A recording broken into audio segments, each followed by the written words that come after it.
ಸ್ನೇಹಿತರೆ ನಮಸ್ಕಾರ. ಈ ವಿಶೇಷವಾಗಿ ಸಾರಿಗೆ ನೌಕರರಿಗೆ ದಯವಿಟ್ಟು ಪೂರ್ತಿ ವಿಡಿಯೋ ನೋಡಿ. ಸಾರಿಗೆ ನೌಕರರಿಗೋಸ್ಕರ ಈ ವಿಡಿಯೋ.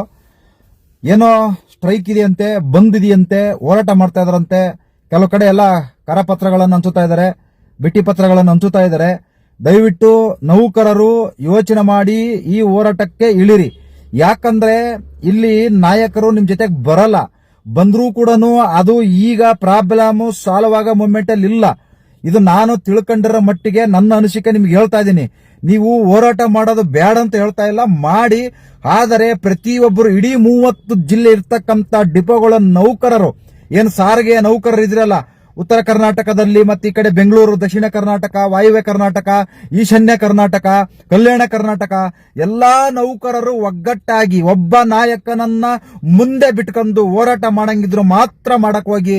ಇಲ್ಲ ನೀವು 28 ಜನ ನಾಯಕರ ಹಿಂದೆಗಡೆ ಹೋದ್ರೆ ಅಲ್ಲಿ 4 ಜನ ನಾಯಕರು ಆ ಕಡೆ ಹೋಯ್ತಾರೆ, ಇನ್ನ 4 ಜನ ನಾಯಕರು ಈ ಕಡೆ ಹೋಯ್ತಾರೆ, ಇನ್ನ 4 ಹತ್ತತ್ರವಾಗಿರ್ತಾರೆ, ಇನ್ನ 4 ಯಾಕಡೆಗೆ ಹೋಗ್ಬೇಕಂಬ ತಲೆ ಕೆಡಿಸಿ ಕೂತ್ಕೊಂತಾರೆ. ಅದರಿಂದ ದಯವಿಟ್ಟು ಅರ್ಥ ಮಾಡ್ಕೊಳ್ಳಿ.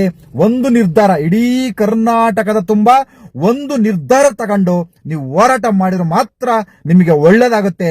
ಇಲ್ಲ ಅಂದ್ರೆ ನೀವು 28 ಜನ ನಾಯಕರನ್ನ ಆಯ್ಕೆ ಮಾಡ್ಕೊಂಡು ಆ 28 ನಾಯಕರ ಹಿಂದೆ ಹೋದ್ರೆ ನೋಡಿ, ಬಹಳ ಅದ್ಭುತವಾದ ಅಧ್ಯಕ್ಷರು ಕೂಡ ಇದ್ರು ಹಿಂದೆ, ಬಹಳ ಒಳ್ಳೊಳ್ಳೆ ಕೆಲಸನೂ ಆಗಿದೆ. ಅದರಿಂದ ಇವತ್ತಿನ ದಿನಗಳಲ್ಲಿ ಎಲ್ಲರೂ ಕೆಲಸದಿಂದ ನಿವೃತ್ತಿಯಾಗಿ ಇವತ್ತು ಸಂಘಟನೆಗಳು ಮಾಡ್ಕೊಂತ ಇದಾರೆ. ಯಾಕಂದ್ರೆ ನೋಡ್ತಾ ಇದಾರೆ ಇದರಿಂದ ಏನೋ ಬರುತ್ತೆ, ಇದರಿಂದ ಏನೋ ಆಗ್ಬೋದು ಅನ್ನೋ ಮಟ್ಟಕ್ಕೆ ಇವತ್ತು ಕೆಲಸದಿಂದ ನಿವೃತ್ತಿ ಒಂದ ಮೇಲೆ ಸಂಘಗಳು ಕಟ್ಕೊಂಡು ಸುಮ್ನೆ ನಿಮ್ಮ ಜೀವನನ ಹಾಳು ಮಾಡ್ತಾ ಇದಾರೆ. ಅಲ್ಲಿ ಅಧ್ಯಕ್ಷರುಗಳು ಮಾತ್ರ ಉದ್ಧಾರ ಆಗ್ತಾ ಇದಾರೆ. ಅರ್ಥ ಮಾಡ್ಕೊಳ್ಳಿ. ಇಷ್ಟೇ ಸಮಸ್ಯೆ ಬಗೆಹರಿಯಬೇಕು ಹಂಗಿದ್ರೆ ಪ್ರತಿಯೊಬ್ರು ಇವತ್ತು ಕಾಂಟ್ರಾಕ್ಟ್ ಬೇಸಿಕ್ ಮೇಲೆ ಡ್ರೈವರ್ಗಳನ್ನ ತಗೊಂತ ಇದಾರೆ. ನೀವಿಲ್ಲಂದ್ರೂ ಅವ್ರು ಕೆಲಸ ಮಾಡ್ತಾರೆ, ಅವ್ರ ಕಡೆಯಿಂದ ಕೆಲಸ ಮಾಡ್ತಾರೆ. ಗೊತ್ತಾಯ್ತಾ? ಅದರಿಂದ ಅರ್ಥ ಮಾಡ್ಕೊಂಡು ಈ ಹೋರಾಟದ ಅಖಾಡಕ್ಕೆ ಇಳಿರಿ ಅಂತಂದು ಹೇಳಿ ಪ್ರತಿಯೊಬ್ಬ ನನ್ನ ಪ್ರೀತಿಯ ಚಾಲಕರಿಗೆ ಮತ್ತು ನಿರ್ವಾಹಕರಿಗೆ ಕೇಳ್ಕೊಂತಿದ್ದೀನಿ. ಯಾಕಂದ್ರೆ ನಾನು ಚಾಲಕರಿಗೂ ನಾನು ಒಬ್ಬ ಕೂಲಿ ಕಾರ್ಮಿಕರಾಗಿ ಈ ಕೂಲಿ ಕಾರ್ಮಿಕರಿಗೆ ಒಂದು ಸಪೋರ್ಟ್ ಮಾಡ್ಲಿಲ್ಲ ಅಂದ್ರೆ, ಒಂದು ತಿಳುವಳಿಕೆ ಮಾತು ಹೇಳಿಲ್ಲ ಅಂದ್ರೆ ನಾವ್ ಇರೋದೇ ವೇಸ್ಟ್, ನಾವ್ ವಿಚಾರಗಳನ್ನ ತಿಳಿಸೋದೇ ವೇಸ್ಟ್ ಅಂತ ಹೇಳಕ್ ಇಷ್ಟಪಡ್ತಾ ಇದೀನಿ. ಯಾಕಂದ್ರೆ ನೀವು ನೋಡ್ತಾ ಇದ್ದೀರಾ, ಅವ್ರೇನು ಬಂದು ನಿಮಗೆ ಹೋರಾಟ ಮಾಡಕ್ ಹೇಳ್ಬಿಡ್ತಾರೆ. ನಾಳೆ ಮನೇಲಿ ಅವ್ರು ಆರಾಮಾಗಿರ್ತಾರೆ. ಗೊತ್ತಾಯ್ತಾ? ಅವ್ರು ಆರಾಮಾಗಿರ್ತಾರೆ. ಇದೇ ಕೆಲಸ ನಂಬ್ಕೊಂಡು, ಇದೇ ಜೀವನ ನಂಬ್ಕೊಂಡು ಎಷ್ಟೋ ಜನ ಚಾಲಕರು ಮತ್ತು ನಿರ್ವಾಹಕರು ಜೀವನ ಮಾಡ್ತಾ ಇದ್ದೀರಾ. ನಾಳೆ ನಿಮಗೆ ಸಮಸ್ಯೆ ಆದ್ರೆ ಯಾವ ಅಧ್ಯಕ್ಷನೂ ಬರಲ್ಲ, ಯಾವ ಸರ್ಕಾರನೂ ಬರಲ್ಲ, ಯಾವ ಡೊಣ್ಣ ನಾಯಕನೂ ಬರಲ್ಲ. ನಿಮ್ಮ ಜೀವನ ನೀವೇ ನೋಡ್ಕೋಬೇಕಾಗಿದೆ. ನೀವು ಪಕ್ಕದ ಮನೆಯವ್ರು ಬಂದು ನಿಮಗೇನು ಹೆಲ್ಪ್ ಮಾಡಲ್ಲ, ಪಕ್ಕದ ಮನೆಯವ್ರು ನಿಮಗೆ ಸಹಾಯ ಮಾಡಲ್ಲ. ಗೊತ್ತಾಯ್ತಾ? ಅಧ್ಯಕ್ಷನು ಬಂದ್ರೂ ಕೂಡ ನಿಮಗೇನು ಆಗಲ್ಲ. ಇದೇನು ಜೀವನ ಪರ್ಯಂತ ನಿಮಗೇನು ಅವ್ರೇನು ಅನ್ನ ಊಟ ಹಾಕೋದಿಲ್ಲ. ಗೊತ್ತಾಯ್ತಾ? ಇಟ್ಟು ಬಟ್ಟೆ ಅಂತೂ ಕೊಡೋದಿಲ್ಲ. ಏನೋ 4 ದಿನ ಕೆಲಸ ಇಲ್ಲ ಅಂತ ಹೇಳ್ಬಿಟ್ಟು ಕೊಡ್ಬೋದು. ಆದ್ರೆ ನೀವು ಜೀವನ ಪರ್ಯಂತ ನಿಮಗೆ ಸಹಾಯ ಮಾಡಕ್ಕಾಗತ್ತಾ? ಆಗೋದಿಲ್ಲ.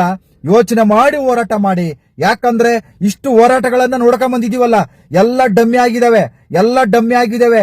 ಒಂದು ಹಂತ ಯಾವ ರೀತಿ ಡಿಸೈಡ್ ಮಾಡ್ಬೇಕಪ್ಪ ಅಂದ್ರೆ, ಒಂದು ಗಟ್ಟಿ ನಿರ್ಧಾರ ತಗೋಬೇಕು. ಒಂದು ನಾಯಕ, ಒಂದು ಸಂಘ, ಒಂದು ಸಂಘಟನೆ, ಒಂದು ಹೋರಾಟ.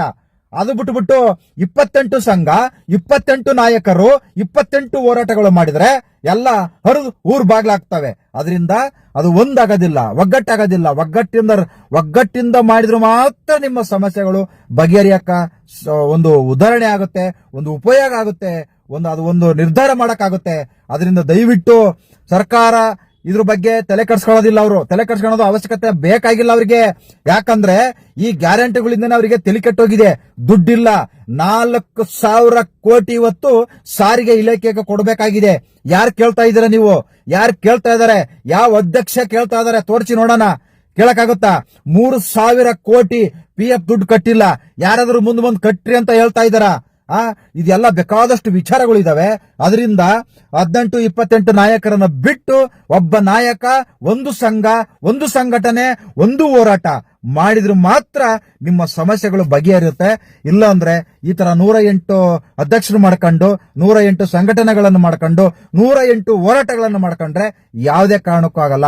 ಯಾವುದೇ ಸಂಘಟನೆ ಆಗಿರ್ಬೋದು, ಯಾವುದೇ ಹೋರಾಟ ಆಗಿರ್ಬೋದು, ಒಂದೇ ಹೋರಾಟ ಆಗಿರ್ಬೇಕು, ಒಂದೇ ಅಧ್ಯಕ್ಷ ಆಗಿರ್ಬೇಕು. ಅದರಿಂದ ಕರ್ನಾಟಕ ತುಂಬಾ 30 ಜಿಲ್ಲೆಗಳ ತುಂಬಾ 30 ಅಧ್ಯಕ್ಷಗಳು ಇರ್ತಾರೆ, 30 ಉಪಾಧ್ಯಕ್ಷಗಳು ಇರ್ತಾರೆ. ಒಬ್ರು ಕಂಡ್ರು ಒಬ್ರಿಗಾಗಲ್ಲ. ಅಧ್ಯಕ್ಷರ ಕಂಡ್ರಿಗೆ ಉಪಾಧ್ಯಕ್ಷರಿಗಾಗಲ್ಲ, ಉಪಾಧ್ಯಕ್ಷರ ಕಂಡ್ರಿಗೆ ಅಧ್ಯಕ್ಷರಿಗಾಗಲ್ಲ. ಈ ರೀತಿ ಇದಾವೆ. ಅದರಿಂದ ಯೋಚನೆ ಮಾಡಿ ಹೋರಾಟ ಮಾಡಿ. ನಾಳೆ ಕೆಲಸ ಹೋದ್ರೆ, ಕೆಲಸ ನಿಮ್ಮನ್ನು ತೆಗೆದಾಕ್ಬಿಟ್ರೆ, ಸರ್ಕಾರ ಈ ತರ ಹೋರಾಟ ಬೀದಿಗಿಳಿದ್ರೆ ಹೋಲ್ಸೇಲ್ ಆಗಿ ನಿಮ್ ಕೆಲಸ ತೆಗೆದಾಕ್ತಾರೆ, ಹೋಲ್ಸೇಲ್ ಆಗಿ ನಿಮ್ಮನ್ನ ಮನೆ ಕಳಿಸ್ತಾರೆ. ಯಾಕಂದ್ರೆ ನಿಮ್ಮ ಪರ ವಕೀಲರು ಕೂಡ ಬರೋದಿಲ್ಲ. ಅವರು ದುಡ್ಡು ಬೇಕು, ದುಡ್ಡು. ಯಾಕಂದ್ರೆ ಕಷ್ಟ ಬಿದ್ದು ಓದಿರ್ತಾರೆ. ಫೀಸ್ ಕೊಟ್ರೆ ನಿಮ್ ಸಮಸ್ಯೆ ಬಗೆಹರಿಸ್ತಾರೆ. ಇಲ್ಲ ಆಪೋಸಿಟ್ ಏನಾರ ದುಡ್ಡು ಜಾಸ್ತಿ ಕೊಟ್ಟು ಬಿಟ್ರೆ ಆ ಕಡೆ ಹೋಗ್ಬಿಡ್ತಾರೆ ಲಾಯರ್ಗಳು. ಅವರು ಅಷ್ಟೇನೆ, ಗೊತ್ತಾಯ್ತಾ? ಎಲ್ಲರೂ ದುಡ್ಡು ನೋಡ್ತಾರೆ. ಜೀವನ ಮಾಡಕ್ಕೆ ದುಡ್ಡು ಗೊತ್ತಿದೆಯಲ್ಲ, ದುಡ್ಡಿದ್ರೆ ಜೀವನ. ಇವಾಗ ಆ ರೀತಿ ಮಾಡಾಕಿದ್ದಾರೆ ನಮ್ಮ ಕಿತ್ತೋಗಿರ ಕಚಡರ ರಾಜಕಾರಣಿಗಳು, ನಮ್ಮ ರಾಜ್ಯದವರು, ನಮ್ಮ ದೇಶದವರು. ಅದರಿಂದ ದುಡ್ಡು ಮೇಲೆ ನಿಂತ್ಕೊಂಡಿದ್ದಾರೆ. ಮನುಷ್ಯತ್ವ ಮಾನವೀಯತೆ ಮೇಲೆ ನಿಂತ್ಕೊಂಡಿಲ್ಲ, ದುಡ್ಡು ಮೇಲೆ ನಿಂತಿದೆ. ಹಣದ ಆಸೆ ತೋರಿಸ್ತಾ ಇದಾರೆ, ದುಡ್ಡಿನ ಆಸೆ ತೋರಿಸ್ತಾ ಇದಾರೆ. ಅದರಿಂದ ಬಹಳ ಎಚ್ಚರಿಕೆಯಿಂದ ಹೋರಾಟ ಮಾಡಿ ಅಂತಂದು ಹೇಳಿ ಪ್ರತಿಯೊಬ್ಬ ನನ್ನ ಪ್ರೀತಿಯ ಸಾರಿಗೆ ನೌಕರರಿಗೆ ಕೇಳ್ಕೊಂತ ಇದೀನಿ. ನಮಸ್ಕಾರ, ಒಳ್ಳೆದಾಗ್ಲಿ. ಒಗ್ಗಟ್ಟಾಗಿ ಒಂದು ಸಂಘ, ಒಂದು ನಾಯಕ, ಒಂದು ಹೋರಾಟ ಮಾಡಿದ್ರೆ ಮಾತ್ರ ನಿಮ್ಮ ಸಮಸ್ಯೆ ಬಗ್ಗೆ ಇರುತ್ತೆ. ಯಾಕಂದ್ರೆ ಸುಮಾರು ಜನ ನಾಯಕರು ಸುಮಾರು ವರ್ಷದಿಂದ ಹೋರಾಟ ಮಾಡ್ಕೊಂಡ್ ಬಂದಿದ್ದಾರೆ. ಅದನ್ನ ಹಾಳು ಮಾಡಕ್ ಹೋಗ್ಬೇಡಿ, ಒಂದು ಮಾಡಿ ಒಗ್ಗಟ್ಟಾಗಿ ಅಂತಂದು ಹೇಳಿ ಕೇಳ್ಕೊಂತ ಇದೀನಿ. ಒಳ್ಳೆದಾಗ್ಲಿ. ಆದಷ್ಟು ಬೇಗ ನಿಮ್ಮ ಸಮಸ್ಯೆಗಳು ಬಗೆಹರಿಯಲಿ. ಈ ಸರ್ಕಾರ ಬಗೆಹರಿಸ್ತದ ಬಿಡ್ತದ ಗೊತ್ತಿಲ್ಲ, ಆದ್ರೆ ಬಹಳ ಅನುಮಾನ ಇದೆ ಈ ಸರ್ಕಾರ. ಯಾಕಂದ್ರೆ ಈ 5 ಗ್ಯಾರಂಟಿಗಳಿಗೆ ದುಡ್ಡು ಹೊಂಚಕ್ ಆಗ್ತಾ ಇಲ್ಲ ಇವ್ರ ಕೈಲಿ. ಯಾವ ಸಮಸ್ಯೆಗಳು ಕೂಡ ಇವ್ರ ಕೈಲಿ ಬಗೆಹರಿಸಕ್ ಆಗ್ತಾ ಇಲ್ಲ. ಬರೀ ಭರವಸೆ ಅಷ್ಟೇ. ಅದರಿಂದ ಯೋಚನೆ ಮಾಡಿ ಹೋರಾಟ ಮಾಡಿ ಅಂತಂದು ಹೇಳಿ ಕೇಳ್ಕೊಂತ ಇದೀನಿ. ನಮಸ್ಕಾರ.